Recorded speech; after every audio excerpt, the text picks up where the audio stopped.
las implicancias que se están analizando, los alcances que se analizan a partir del proyecto de presupuesto presentado por el presidente Javier Milei en la noche del domingo, y que se empiezan a conocer algunos detalles.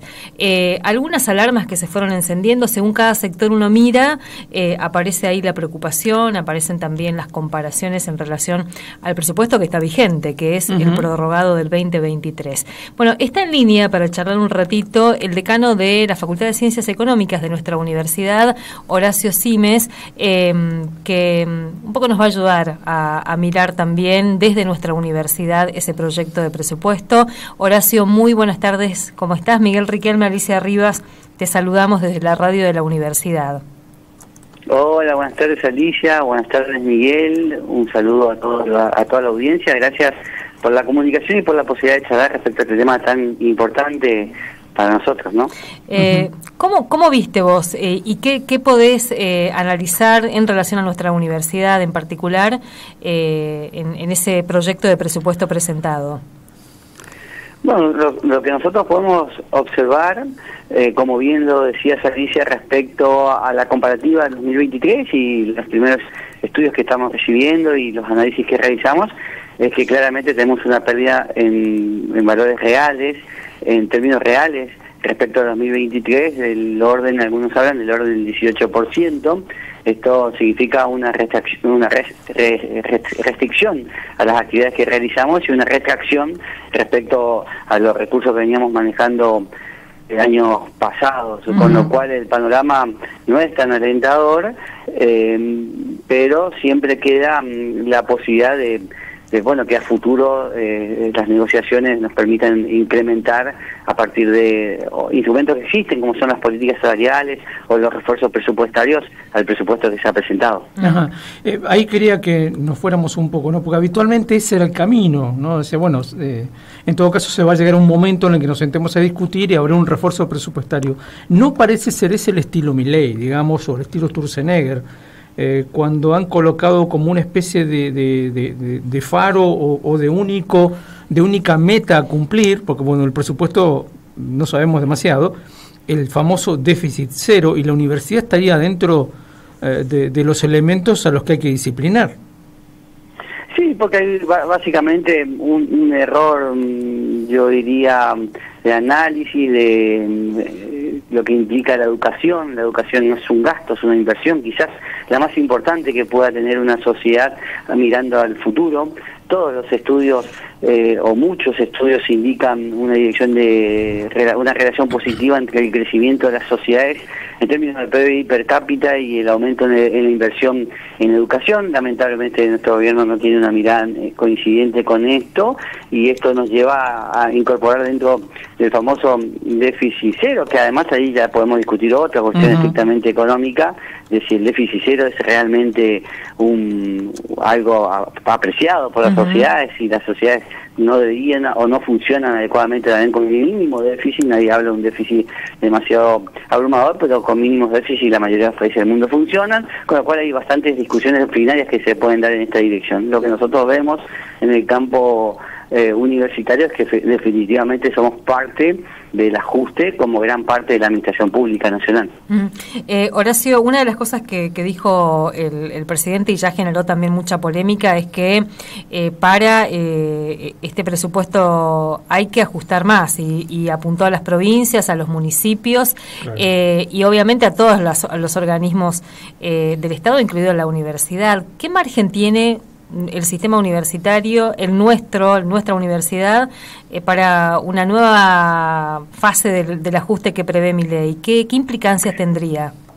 Bueno, allí tenemos que separar los dos componentes principales del presupuesto. Por un lado los gastos de funcionamiento y por otro lado los sueldos y jornales, docentes y no docentes, porque en donde hemos obtenido alguna respuesta no del todo satisfactoria, en tanto en cuanto no llegamos a los niveles esperados en términos reales, es decir, que seguimos perdiendo respecto a la inflación, son los gastos de funcionamiento. Este famoso 70% y luego 70% y así hasta el 270% adicional, habla de gastos de funcionamiento que representan el 10% del total de las grabaciones presupuestarias destinadas a la universidad. El otro 90%, representado por sueldos de personal docente y no docente es el que está en este momento sufriendo mayores restricciones y no ha habido actualizaciones adecuadas. De hecho, estamos perdiendo en el orden del 50% de poder adquisitivo respecto a años anteriores. Entonces la preocupación nuestra es que el gobierno levanta información respecto a que ha financiado a las universidades, pero estamos hablando de un 10%. El otro 90% se ha movido muy poquito en los últimos meses. Estamos hablando de decisiones de aumento del 2, 3, 4%, cuando sabemos que la inflación de este último mes ya sí. Ahí se nos cortó un poquito. ¿Nos escuchás, Horacio? Sí, yo le escucho perfecto. Ahí está. Bueno, vamos al otro paso que también me interesaba.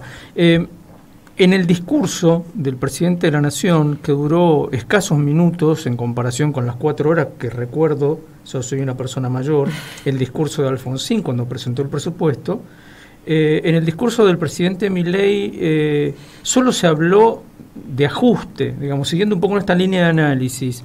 Se viene un año 2025 todavía aún más duro que este y sin posibilidades, por ejemplo, de nuevas obras o de completar las que ya se iniciaron.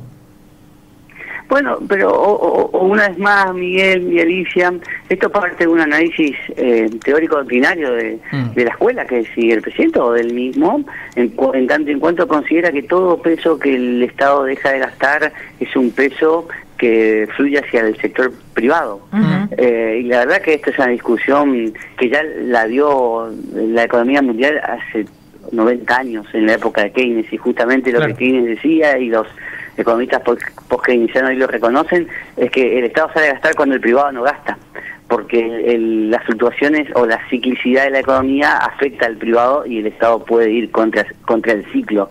Entonces, esto es toda una discusión muy arraigada en la doctrina, en la mirada del presidente, de que el Estado cuanto más se retraiga, más espacio deja al mercado. Obviamente otras escuelas de pensamiento, otras prácticas económicas consideran diferente y sobre todo consideran el Estado un motor de crecimiento, que el Estado puede impulsar aquellas áreas en donde el sector privado no está invirtiendo lo suficiente. Y ejemplos abundan en este caso. Pero bueno, estamos un poco bajo la mirada esta de la economía, de un Estado cada vez más chico, para que crezca un sector privado que hasta el momento no se ha visto. De hecho, estamos en una situación económica recesiva, las previsiones para el año próximo tampoco son demasiado auspiciosas, así que veamos un poquito por dónde va a reaccionar la economía, no nos queda tan claro. Horacio, ¿y cómo están atravesando ustedes en la facultad? ¿Qué indicadores son así como llamativos? En algunos lugares nos estaban diciendo hay estudiantes que ya no están pudiendo continuar, que se están volviendo a sus lugares. Acá, ¿cómo se ve el impacto de esta crisis? No, sin duda que hemos tenido estudiantes que por un lado no han podido regresar este año a clases, también impulsado un poco por el costo de los alquileres y el incremento del costo de vida en general, pero también tenemos estudiantes que han venido del sector privado al público, con lo cual los números se han mantenido relativamente iguales en términos de matrícula para nosotros este año.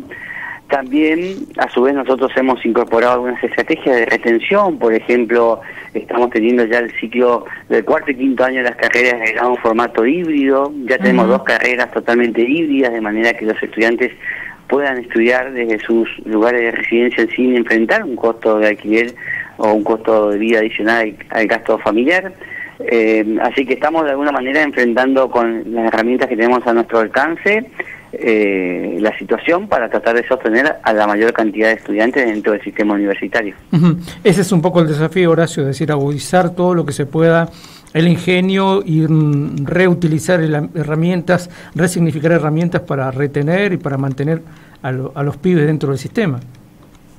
Sí, sin duda, nosotros sabemos después de la pandemia ya que la educación a distancia o mediada por las tecnologías ha venido para quedarse, por lo tanto veníamos invirtiendo en esta dirección, lo que nos permitió estar preparados también para este tipo de situaciones un poco más críticas, donde la educación a distancia permite abrir las fronteras de nuestra universidad a otros territorios, de nuestra facultad a otros territorios, y así poder captar estudiantes que no han podido venir a la ciudad de Posadas.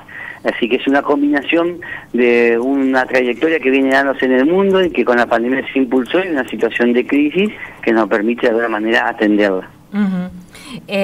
Horacio, bueno, seguramente vamos a volver a charlar porque se está comenzando a discutirse y a dimensionarse además este proyecto de presupuesto. A eso hay que sumarle también en nuestra provincia, está discutiéndose en la legislatura el proyecto de presupuesto con recién nos decían algunos dirigentes sindicales que están discutiendo salario, que ya impacta en las mesas salariales este discurso de que hay que ajustarse a lo que plantea Javier Milei, digamos, ¿no? No hay plata, se traduce también en estas cuestiones, así que seguramente vamos a volver a charlar para mirar desde la Facultad de Ciencias Económicas estos temas.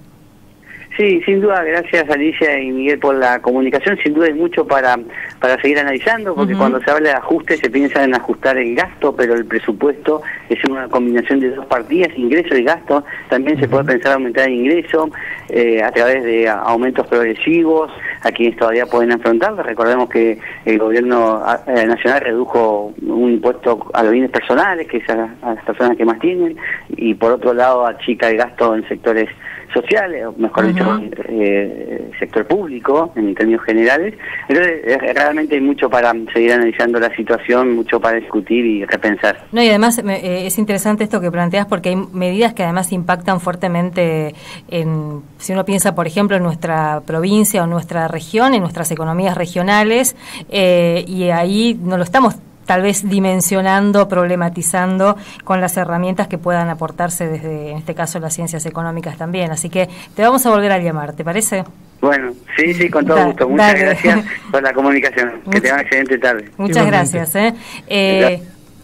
Horacio Simes, decano de la Facultad de Ciencias Económicas.